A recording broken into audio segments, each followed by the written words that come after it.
بسم اللہ الرحمن الرحیم مولا یصلی وسلم دائما ابدا علی حبیبک خیر خلق کلہم والحبیب الذی ترجا شفاعتہ لکل حول من الاحوال مقتحم یا رب بالمصطفیٰ بلغ مقاصدنا واغفر لنا ما مضى یا واسع الکرم۔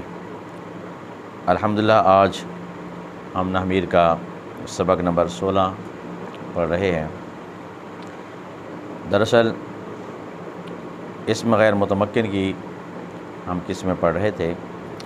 اسم غیر متمکن کی کل 8 قسمیں ہیں، ان میں سے ہم 6ٹھی قسم اسماء ظروف کو بیان کر رہے تھے۔ اس سے پہلے سبق کے اندر ہم نے اسماء ظروف کی تعریف، ظرف زمان اور ظرف مکان کو بیان کیا تھا، اور آخر میں ہم نے یہ کہا تھا کہ قبل اور بعد کے متعلق یہ جو لکھا ہے یہ اسماء اس صورت میں مبنی ہوتے ہیں جبکہ یہ مضاف ہوں اور ان کا مضاف الیہ محذوف اور منوی ہو، یعنی کہ نیت میں ملحوظ ہو۔ اور آج ہم صرف قبل و بعد و حیث و قدام و تحت و فوق و ان کے متعلق جو قاعدہ ضابطہ ہے، قبل و وغیرہ کہہ کر جب قبل و کہہ دیا قبل و وغیرہ، جس کے اندر بعد و بھی آ جائے گا، حیث و قدام و تحت و فوق و۔ اگر ہم قبلوں کا نام لے کر قبل و وغیرہ کا قاعدہ بیان کریں گے تو اس کا مطلب یہ ہے یہ قاعدہ قبل و بعد و حیث و قدام و تحت و فوق و یہ سب کے لیے ہے۔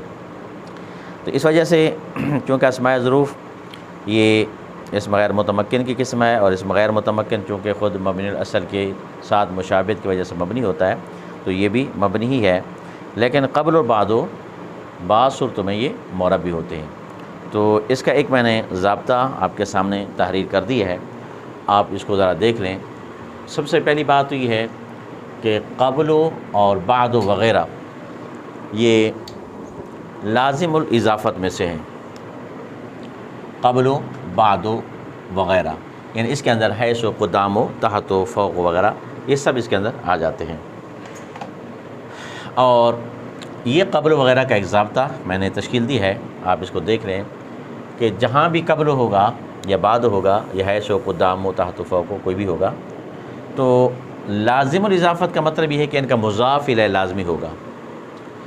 اب وہ مضاف الیہ اس کی ابتداً 2 صورتیں ہیں، یا تو مضاف الیہ لفظوں میں موجود ہوگا، اس کو میں نے لکھ دیا، مضاف الیہ مذکور ہوگا یا محذوف ہوگا۔ مذکور ہوگا جیسے اس کی مثال من قبلہ، من بعدہ، یہ ایک لکھ لیتے ہیں، من بعدہ، بعد جو ہے یہ مضاف ہے بعد، اور ہی ضمیر مضاف الیہ ہے اور اس کا مضاف الیہ مذکور ہے، لفظوں میں موجود ہے، تو لہذا یہ مضاف الیہ مذکور ہوگا یا محذوف ہوگا۔ پہلی صورت کے اندر جب اس کا مضاف الیہ مذکور ہوتا ہے تو قبل و بعد وغیرہ یہ معرب ہوتے ہیں، اور ان کا مضاف الیہ محذوف ہوگا تو پھر اس کی 2 صورتیں ہیں، یا تو مضاف الیہ محذوف منوی ہوگا یا محذوف نسیم منسیہ ہوگا۔ پھر اس کی ایک الگ تفصیل ہے کہ محذوف منوی کس کو کہتے ہیں یا محذوف نسیم منسیہ یہ کس کو کہتے ہیں، تو میں اس کی تفصیل میں نے یہاں پر الگ سے لکھ دی ہے کہ محذوف منوی جس کا مضاف الیہ لفظوں میں موجود نہ ہو مگر نیت میں معتبر ہو، جیسے اما بعد، یہ اصل عبارت ہے بعد الحمد والصلاۃ، اکثر خطبوں کے اندر آتا ہے نحمدہ ونصلی ونسلم علی رسول الکریم اما بعد فاعوذ باللہ من الشیطان الرجیم بسم اللہ الرحمن الرحیم۔ یہ خطبوں کے اندر کتابوں کے اندر بھی موجود ہوتا ہے، اور خطبہ جو تقریری ہو، قولی ہو، تحریری ہو تو سب جگہ پر یہ لفظ موجود ہوتا ہے اما بعد۔ تو یہ اصل عبارت ہوتی ہے بعد الحمد والصلاۃ، یعنی حمد و صلاۃ کے بعد۔ متکلم جب یہ کہتا ہے اما بعد، جس کا مطلب ہے اس سے پہلے میں نے جو حمد و ثنا کی ہے، یعنی نحمدہ ونصلی ونسلم علی رسول الکریم، اللہ کی حمد بیان کی ہے اور نبی علیہ الصلوۃ والسلام کی ذات پر جو درود پاک بھیجا ہے، بعد الحمد والصلاۃ، اب حمد و صلاۃ کے بعد میں یہ کہنا چاہتا ہوں، پھر انسان آگے کلام جو ہے وہ کرتا ہے۔ تو بہرحال یہ بعد جو ہے اصل کے اندر اس کا جو مضاف الیہ ہے یہ لفظوں میں تو موجود نہیں ہے، وہی کام نا جس کا مضاف الیہ لفظوں میں موجود نہ ہو مگر نیت میں معتبر ہو. یہ نیت میں معتبر ہوتا ہے جب بھی متکلم کلام کرتا ہے یا سننے والا کلام کو سنتا ہے تو اس کے علم کے اندر ہوتا ہے کہ بعد کا مضاف الیہ الحمد والصلاۃ یہاں پر موجود ہے، لہٰذا یہ محذوف منوی کہلاتا ہے. اور جب مضاف الیہ اس کا لفظوں میں موجود نہ ہو، نیت میں معتبر ہو، وہ محذوف منوی ہوگا تو ایسی صورت کے اندر وہ مبنی بر ضم کہلاتا ہے. جیسے اما بعد، یہ محذوف منوی بھی ہے اس کا مضاف الیہ، تو لہذا یہ مبنی بر ضم ہے. اور محذوف کی دوسری قسم ہوتی ہے محذوف نسیم منسیہ. نسیم منسیہ کا مطلب میں نے یہاں لکھ دیا ہے، محذوف نسیم منسیہ جو نہ لفظوں میں موجود ہو اور نہ ہی نیت میں معتبر ہو. جیسے من قبل، من بعد.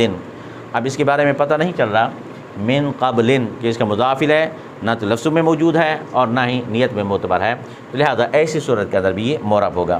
تو گویا کہ قبل و بعد وغیرہ کی مکمل طور پر اگر دیکھا جائے تو 3 صورتیں بنتی ہیں. ابتدا میں 2 صورتیں ہیں، پھر ایک صورت کی مزید 2 صورتیں بنتی ہیں، تو اس لحاظ سے گویا کہ قبل و بعد وغیرہ کی مکمل 3 صورتیں ہیں.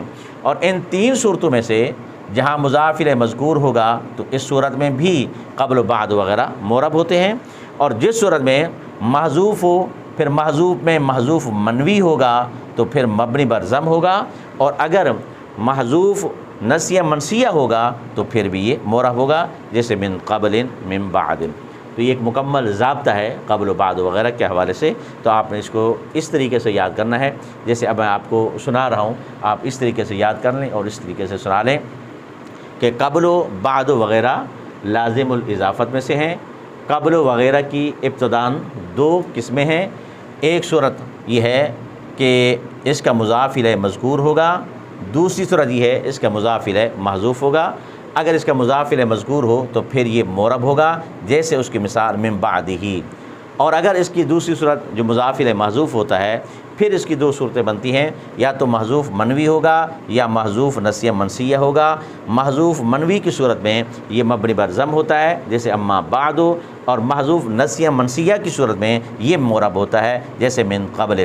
تو مکمل طور پر 3 صورتیں ہیں، 2 صورتوں میں قبل اور بعد وغیرہ یہ معرب ہوتے ہیں اور ایک صورت کے اندر یہ مبنی بر ضم ہوتا ہے. باقی میں نے یہاں ایک سائڈ پہ محذوف منوی کی تعریف لکھ دی ہے اور ایک سائڈ پہ میں نے محذوف نسیہ منسیہ کی تعریف جو ہے یہ لکھ دی ہے کہ محذوف نسیہ منسیہ کس کو کہیں گے اور محذوف منوی کس کو کہیں گے. یہ مکمل آپ کے پاس موجود ہے. تو لہٰذا اس طریقے سے ہمارا سبق جو ہے اس کا جو ظرف کا ہے وہ مکمل ہو جائے گا. تو آج آگے 2 قسمیں ہیں، اس کو بھی ہم ساتھ پڑھ لیتے ہیں تاکہ اسم غیر متمکن کا جو سبق ہے اور اس کی جو 8 اقسام ہیں وہ مکمل طور پر آج مکمل ہو گئے. اس کے بعد ایک قسم ہے اسماء ظروف کے بعد اس میں کنایا. اور اس میں کنایا پہلے تو ہمیں پہلے سبق کی طرح اس کی تعریف یاد کرنی ہے، اور تعریف کے بعد جس طرح ہم نے بقیہ 6 اقسام کے اندر ہر ایک کی مبنی اثر کے ساتھ جو مشابہت تھی وہ ہم نے بیان کی ہے، تو یہاں اس کی وجہ بھی بیان کریں گے. اس میں سے 7ویں قسم ہے اسماء کنایات. اور اس میں کنایا کتاب میں اس کی تعریف موجود ہے، وہ اسم جو کسی معین چیز پر دلالت کرے لیکن اس کی دلالت صراحتاً نہ ہو. تو ان میں سے وہ اسماء جو عدد مبہم سے کنایہ ہوتے ہیں جیسے کم اور قضا. اور نمبر 2 وہ اسماء جو کسی مبہم با سے کنایہ ہوتے ہیں جیسے کیتا زیتا. کم یہ جو عدد مبہم کے لیے آتا ہے اس کی مزید پھر 2 قسمیں ہوتی ہیں. ایک ہوتا ہے کم استفہامیہ، یعنی وہ کم جس سے کسی چیز کی تعداد کے متعلق پوچھا جائے، جیسے کم راجلن عندک. کم راجلن عندک کا معنی کتنے مرد ہیں تیرے پاس. یہ کم جو ہے پھر کم اس کے اندر ایک تو لفظ ہے کم اور ایک لفظ ہے قضا. کم پھر 2 قسم پر ہوتا ہے، ایک ہوتا ہے کم استفہامیہ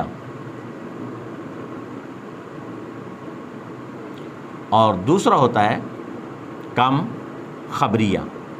کم استفہامیہ کے ذریعے سے کوئی بات پوچھی جاتی ہے، جیسے کوئی کہتا ہے کم راجلن عندک، کم راجلن عندک، اس کا معنی ہے کتنے مرد ہیں تیرے پاس۔ اب راجلن کی جگہ ہم کوئی بھی چیز لگا لیں، کم قلمن عندک، کتنے قلم ہیں تیرے پاس، کم امراتن عندک، کتنی عورتیں ہیں تیرے پاس، کم کتبن عندک، اس طریقے سے کوئی بھی چیز ہم لگا سکتے ہیں۔ اور کم خبریہ وہ ہوتا ہے جس کے ذریعے سے خبر دی جاتی ہے، جیسے اس کی مثال دی ہے کم دارن بنائتو، کم دارن بنائتو، یعنی بہت سارے گھر ہیں جو میں نے بنائے ہیں، بنائی تو کم دارن۔ اب اسی طریقے سے کم خبریہ کی پہچان ہوگی کہ کم خبریہ اپنی تمیز کو جر دیتا ہے، اور کم استفہامیہ جو ہوتا ہے وہ اپنی تمیز کو نصب دیتا ہے، یہ ان کی آپس میں پہچان ہے۔ اور اسی طرح کیتا زیتا، کیتا زیتا یہ بھی مبنی بر فتح ہیں، اور یہ دونوں مبہم بات سے کنایہ ہوتے ہیں، جیسے کہتے ہیں کل تو کیتا و کیتا، میں نے ایسے ایسے کہہ دیا، ایسے ایسے میں نے بات کر دی، تو ایسے ایسے بات کر دی یہ تو پتہ چل رہا ہے کہ اس نے بات کی ہے، لیکن ایسے ایسے سے پتہ نہیں چل رہا کہ اس نے جملے کون سے استعمال کیے ہیں، اس کے اندر بات کیا کی ہے۔ لہٰذا یہ دونوں صراحتاً دلال نہ کرنے کی وجہ سے یہ بھی کیا ہے، اسماء کنایہ میں ہیں۔ اور ان اسماء کنایات کی جو مبنی الاثر میں سے مشابہت ہے وہ بھی حروف کے ساتھ ہے، حروف کے ساتھ یہاں بھی جو وجہ تشبیہ ہوگی، وجہ تشبیہ یہاں بھی مشاکلات لفظی ہے، مشاکلات لفظی۔ مشاکلات لفظی کے متعلق میں پہلے سبق کے اندر وضاحت کے ساتھ بتا چکا ہوں کہ جہاں شکل آپس میں ملتی جلتی ہو تو اس کو مشاکلات لفظی کہتے ہیں۔ اور اسی طریقے سے اسم غیر متمکن کی 8ویں اور آخری قسم ہے مرکب بنائی۔ اور مرکب بنائی کے بارے میں ہم پہلے بھی پڑھ چکے ہیں کہ دو اسموں کو ملا کر ایک کیا جائے، اور دوسرا اسم جو ہے وہ متضمن حرف ہو، جیسے لفظ ہے احد و عشرن۔ احد کا معنی ہوتا ہے ایک، و کا معنی ہوتا ہے اور، عشرن کا معنی ہوتا ہے 10۔ ایک اور 10 کا معنی اس کو 11 کہتے ہیں، لہذا یہاں دو اسموں کو ملا کر ایک بنایا گیا ہے، اور یہ جو درمیان میں وہ تھا احد و عشرن، تو یہ عشرہ کے اندر پوشیدہ ہے، چھپا ہوا ہے۔ اب چونکہ وہ ایک حرف ہے، اور حرف جو ہے آپ پہلے پڑھ چکے ہیں مبنی الاصل میں سے ہے، تو جو مبنی الاصل جس اسم کے اندر متضمن ہوگا تو اس حرف کی وجہ سے وہ بھی مبنی بن جاتا ہے۔ لہٰذا اللہ پاک کے عطا کردہ توفیق سے آج کے سبق کے اندر ہم نے اسم غیر متمکن کی 8 قسموں کو مکمل کر لیا ہے۔ تو آپ نے یہ 8 قسمیں اچھے طریقے سے یاد کرنی ہیں، اور کتاب کے اندر جو آگے سوالات موجود ہیں آپ اپنے طور پر اس کو دیکھیں گے، پڑھیں گے، سمجھیں گے انشاءاللہ تعالی۔ باقی جس میں سمجھ میں نہیں آئے گا تو آپ گروپ کے ذریعے سے پوچھ لیں گے۔